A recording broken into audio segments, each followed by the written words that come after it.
focus on auto sector and establish CAAR because in the auto sector, typically auto companies around the world spend 4.5% of their revenue on R&D. In India, it is about 1.5%. And if you remove Tata's JLR, then the number is even lower, right? So Mahindra seems to be investing a lot.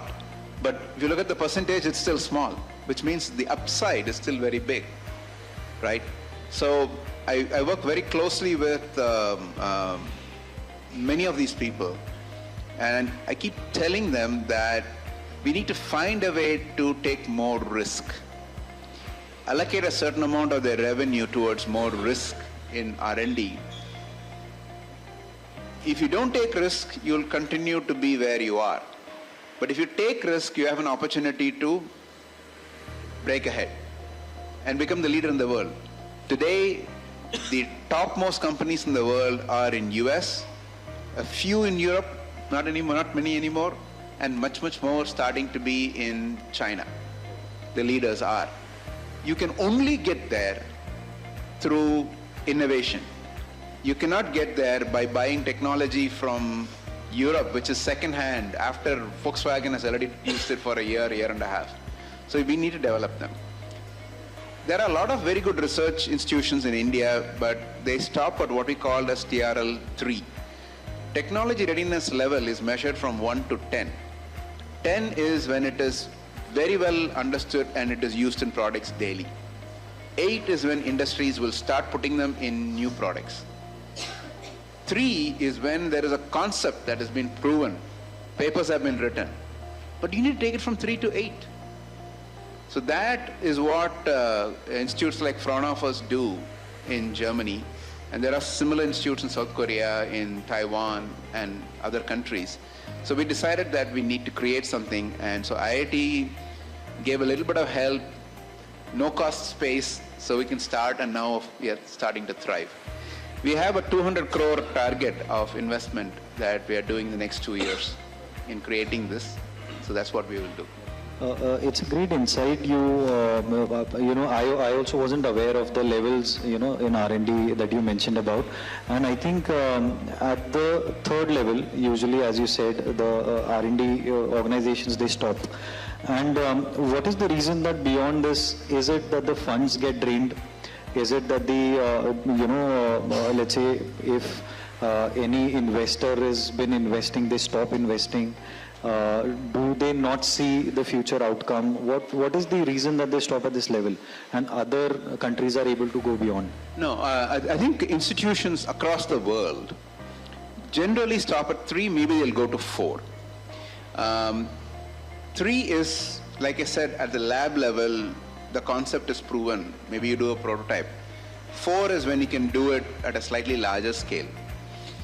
The reason they stop is, remember, the main reason for institutions is to train people, not to do research.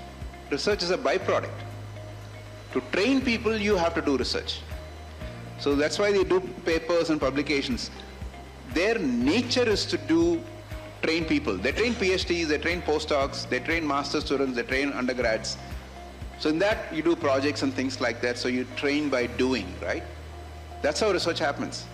But anything beyond 3 or 4 is not part of training anymore. That is why it stops there.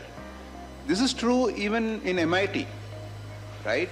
The 3 onwards to 8 is done by other organizations that will take that idea and mature that.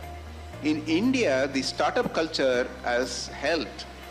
There may be a researcher who does a master's or a PhD along with the faculty and come up with a brilliant concept. And he's in love with it so much, he can go start a company and try to develop that into a product, right? That has started now. In the last 10, 15 years, India has started doing that. So there are a lot more innovation coming in. But then they are only wedded to that one thing.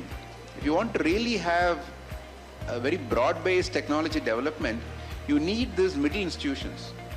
So a lack of that was the reason why it was not happening. So that's why CAAR was formed. CAAR is not rocket science. CAAR is just an obvious understanding of why other countries are doing, why we didn't do. So why didn't India have something like CAAR before? The reason India did not have CAAR before is Indian industries were protected. Indian industries were protected to the point where you can have an ambassador that was a very, very old technology but was just engineered every year and he could sell. Even after the liberalization and we had a lot more other car companies and other products come into India, India was still protected market in many ways in terms of subsidies, in terms of tariffs and things like that. Now, you see what is happening. We are now talking about zero tariffs for many products from US. We just signed a deal with Europe where European cars can come into India with not the 100% tariff, not 60% tariff, more like 10-20% or maybe even zero.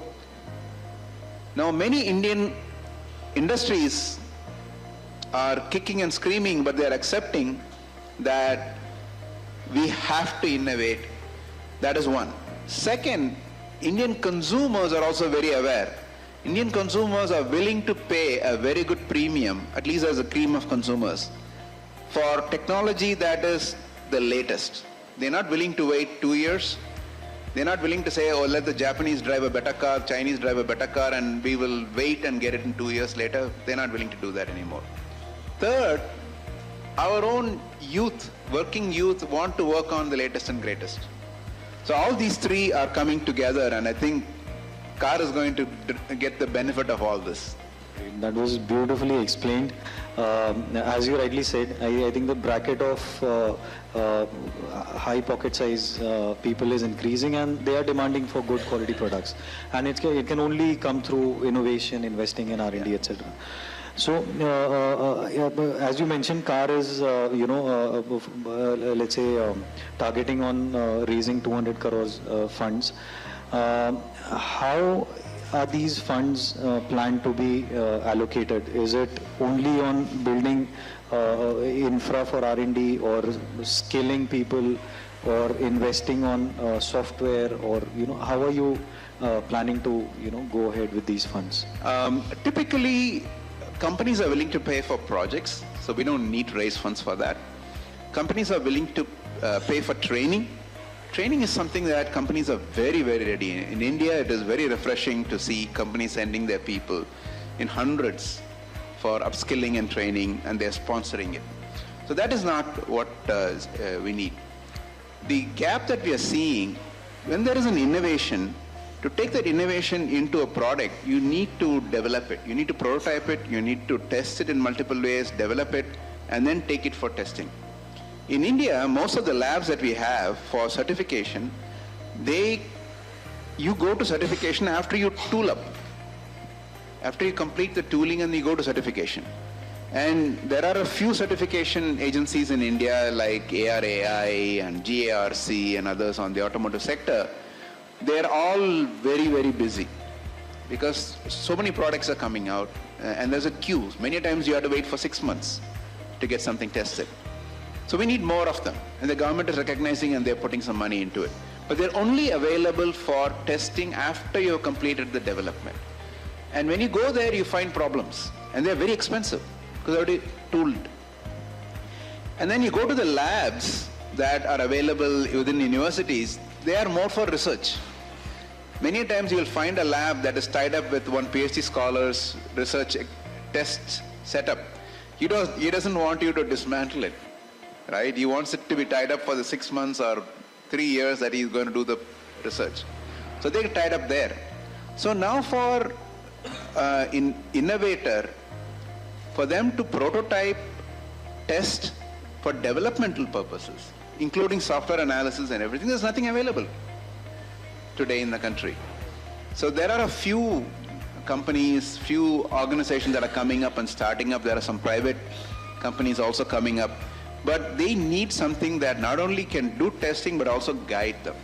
So that is a major focus for our investment. We are doing, most of the 200 crores is going to go into that. There's a small portion of that 200 crores that's also going to developing concepts that industry can see. I'll give you an example. Haptics is an area that somebody is very interested in developing. Today, most of the drivers' inputs to them are all visual. You have to look at the road in front of you. You have to look at the mirrors, your rear view mirror, the side mirror, and your blind spot. You have to turn and look at it. You have to look at your dashboard. And increasingly, you have to look at your map. And if you are like most people, also your phone. Right? So your eyes are constantly being targeted, and there are studies that show eyesight is the most energy intensive and tiring. So if you drive for 2 hours in city traffic, you want to go and sleep after that. So this is a problem. So what we are trying to do is, can we have more haptics, more touch? Anyway, you're holding the steering wheel. Can I give feedback to you on the steering wheel? When you're touching the screen, now you have to look at the screen and touch it, unlike a button. Can I make the screen feel like a button? Right? So there's a lot of work being done. But industry is not going to say, yeah, let's do it. They want to see some demonstrators so that they can understand.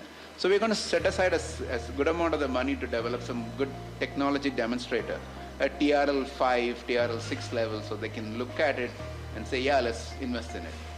I think it's really interesting to see to have these units where demonstration is possible, and I think it will help with the new technology adoption amongst the OEMs more quickly.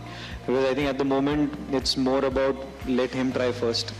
If it works, then I'll implement. But I think these demonstration units will help them take the decisions more quickly. All the certification bodies that you mentioned about, and there's a need to grow these kind of certification bodies. There are organizations, as you are also aware of, who certify, who test and prepare the product to go for these government certifications.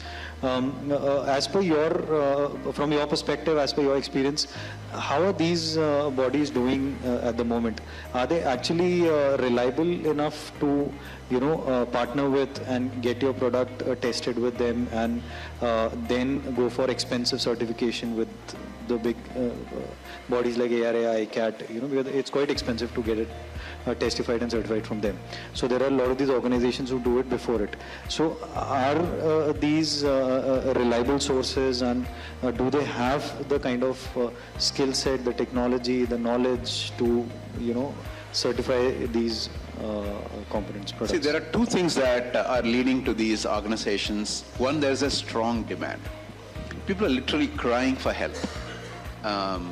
Startups, MSMEs, 2- and 3-wheeler companies, even if they are big, they don't have the kind of heft that a 4-wheeler company or a truck company has to invest in, like an MRV, like MSPT, right?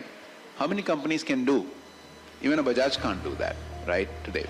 So I think that is definitely a demand that is driving.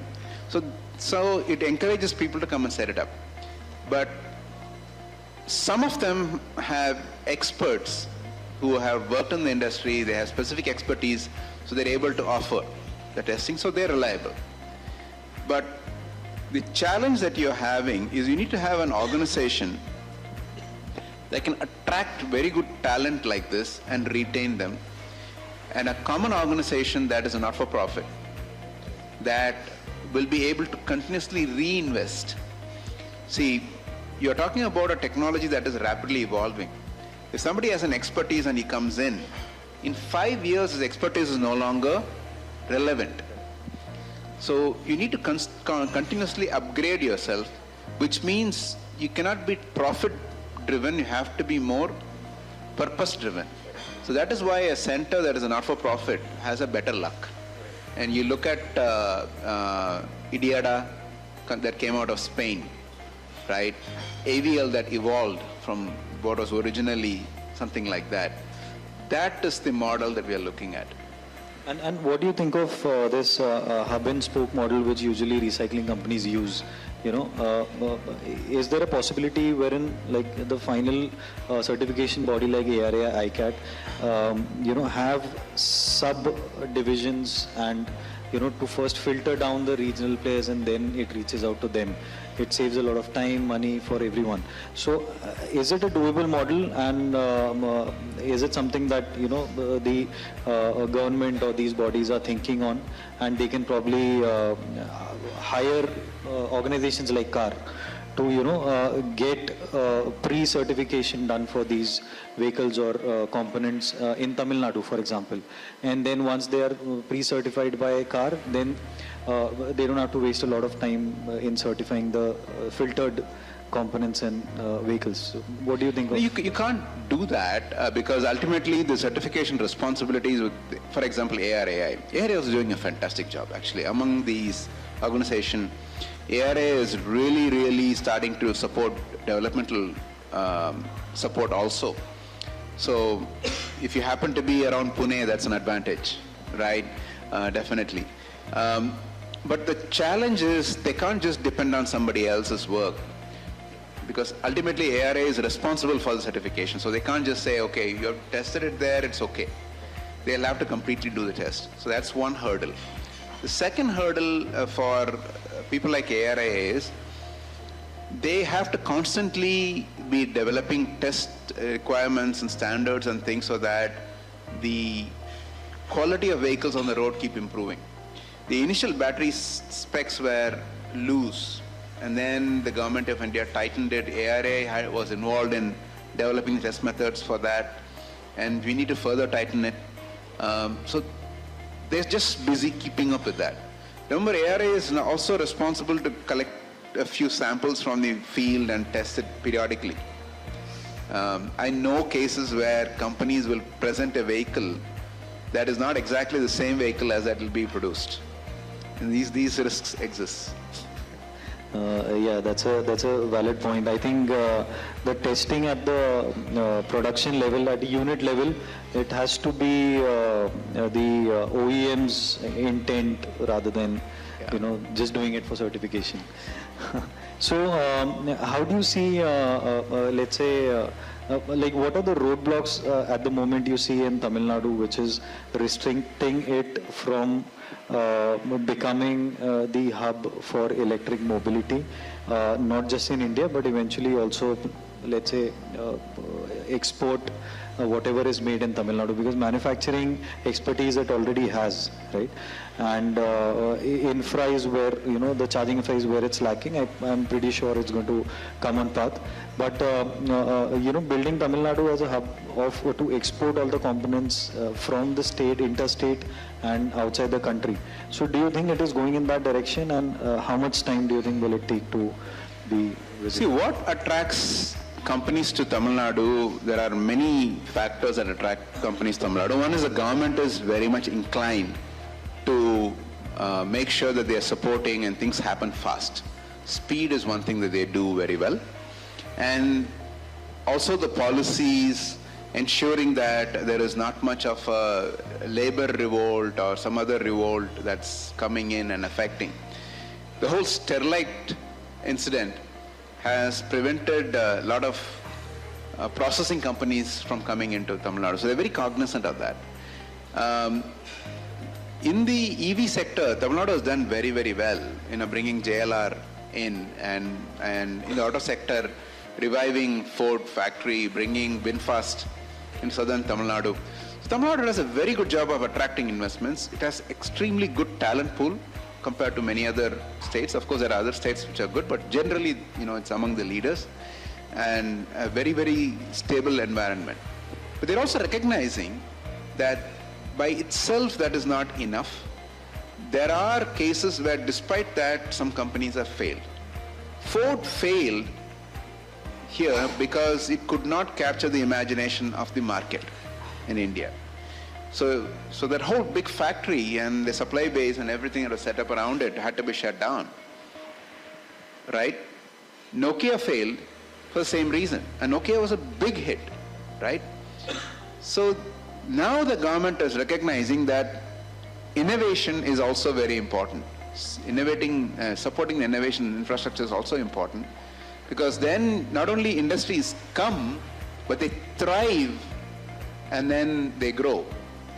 So that's the shift that is happening, and they promised that if they come back to power, at least this government, they said they will focus on that. We'll see. Amazing. That's a valid point. I think especially in today's era, people who innovate and change fast are the ones who stay. Yes. And WinFast is also a very good example. We had WinFast in one of our speaker panel in Delhi, and one of the key psychology that they have is that's why they call it fast, because they're known for moving fast. Yes. And there are companies like Ford. If they take a lot of time on decision making, then eventually you might have to go out of the market. So there are a lot of other challenges, other than let's say only government also putting their step forward to build an industry or an infra. As Mr. Ajesh also mentioned in one of the sessions, that it's the industry's responsibility as well to make sure that they move ahead with the right intent, with the right targets. And so what is your take on it? Are the startups, the legacy players, or the complete OEM ecosystem, major chunk of it is still dependent on subsidies or government policies or government, or it is shifting towards taking the ownership and changing the world on their own? So are you seeing this change? What is happening? There are two types of industries. One is legacy industries that have thrived, and there are TVSs, there is Ashok Leylands, and all these are legacy industries that have done very, very well. And they think in a particular way. They try to, move in a very cautious, smart way rather than take a lot of risk. And they continue to execute well. Their innovation and their strength is in execution, not necessarily in taking risks. What we don't have is a Tesla, right? I'm not saying Tesla is all right, but something that bets big, thinks big, like Olaf to some extent, thinks big, and if they execute well also, then it's absolutely great. But there are a lot of good startups that are doing well. They're definitely more agile than the established players, but I still think that the state in India need startups that are willing to bet big, execute very effectively, and continue to go big. That is when we are going to have the BYDs, the Kettles, the Microsofts, and things come out of India and the state. We also need a lot of patient capital for that. Investors who are willing to invest and support patiently. There will be a few failures, but the successful ones are going to more than make up for that, right? Do you think patience in the investors in India is comparatively low because the major investor circle comes from a trader's mindset, right? Not really an engineering or an innovation or deep tech investors, these are. But countries like China, they have the investors wherein they know that the ROI is not going to come in 3-4 years. They are ready to invest in deep tech and R&D, and they're also an expert in understanding if the R&D or research is going in the right direction or not. So do you think this is one of the reasons why investors in India are still hesitant to invest, because maybe they don't understand the direction where deep tech goes while they are investing? Will it have an ROI or not? No, I think I've studied the way innovation and entrepreneurship happened in Europe, in US, and in Japan. And of course South Korea and Taiwan, and now in China. And you really study all these things, we are all the same. There's really nothing wrong with us. But there is something that happens in their history that forces them to take risk. Not by choice, but because of force. Of course, Ola invested very big. comparatively. So I think as successes, and now a lot of startup people have gone into startups because they see some success. It's fun, right? Same thing will happen here. The patient capital will happen here if a few successes happen. That is the role of the government and some of the well-wishers in society. We need to make sure that the first few successes happen. I'll give you one more example. The whole Sriperumbudur area had no industry. One Nokia, the government gave a lot of incentives and brought them there. Nokia should have never come to them there. It should have been in Bangalore. Bangalore is a much better place for them than, but the government pulled all the stops and brought them here. And now the whole area is different. Of course, now it's more auto industry and then of course it's a lot of electronics has gone to other areas. So the first successes need to be carefully nurtured. Government needs to do that. Social activists should do that. And people like me who have been very fortunate should continue to work. And hopefully we'll have a few more successes and then we can get away and we can go retire. The country will do well. Well, thanks a lot for your contribution and amazing insights. In one line, if you want to say something and we can end the interview here, anything that you'd like to say? I think that our youth are holding tremendous promise. Just support them. They may be wrong, but I would not even go and try to correct them. I would try to be there and tell them, it's okay, try. Best wishes, even if they're going the wrong way.